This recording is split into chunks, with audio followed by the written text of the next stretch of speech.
Umibanye burebu webia Ebu ama muka muji biasie Aye bida manubo Ebu ama muka munetisi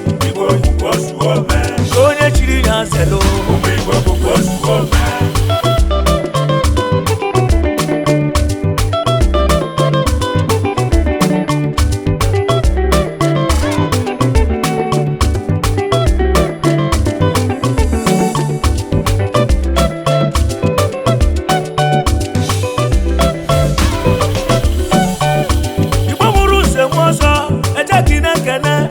Igbo mulu nze mozo eje kinekene Aro maka na ibia na n'Igbo Igbo go jesu obodo Igbo na-eme nwanne Igbo na-enyelu nwanne baka Yaka mu ji buru ogene mu Kanje ogidi kanje zutodogwu kanje zutodogwu Shift ochukwu kafo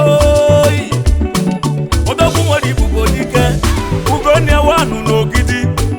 ezigbo mmadụ onu mekene aka na-eme ogodogwu Chief Ugonia wanu n'ogidi onu mekene Ugonia n'igade ogidi nwelu nnekwu odogwu ogidi nwelu nnekwu nwa aye ogidi nwelu nnekwu nwa ejeki nwoke na-ebido ogidi nwelu nnekwu nwa ka nkene odogwu ogidi nwelu nnekwu nwa ọgaranya nwere obi salisali ogidi nwelu nnekwu nwa onye na-ekwu nwere ife ọ na-eme ogidi nwelu nnekwu nwa Chairman CEO ogidi nwelu nnekwu nwa Lincoln Group of Company ogidi nwelu nnekwu nwa odogwu nwere ibubo dike ogidi nwelu nnekwu aka na-eme ọgọ na mekene ogidi nwelu nnekwu nwa CEO ogidi nwelu nnekwu nwa Lincoln Hotel and Suites ogidi nwelu nnekwu nwa ebe anyị na-alacha aka n'Enugu ogidi nwelu nnekwu nwa Ugonia nwelu nnekwu nwa ogidi nwelu nnekwu todogwu ogidi nwelu nnekwu nwa onye a na-ekwu nwere ibe ọ na-eme ogidi nwelu nnekwu nwa ayeyeyeyey ogidi nwelu nnekwu nwa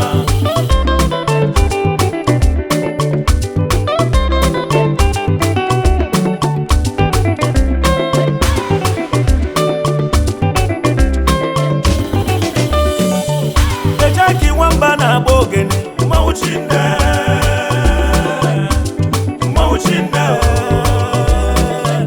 Igbo bụkwa osuome Umibanye buru egwu wee bịa Egwu ọma mụ ka mụ ji bịasie Igbo bụkwa osuome Aye bida manubo Egwu ọma mụ ka mụ na-etisi Igbo bụkwa osuome Onye chiri nyanselo Igbo bụkwa osuome Chief Ugonia ezigbo mmadụ ọkwa gị si n'obodo oyibo wee nọta wee chekata ife ị ga-emelụ ndị mmadụ wee mepe Lincoln Foundation Lincoln Care ebe ị na-enyere ụmụ ogbenye aka odogwu ogidi nwere nnekwu odogwu ogidi nwere nnekwu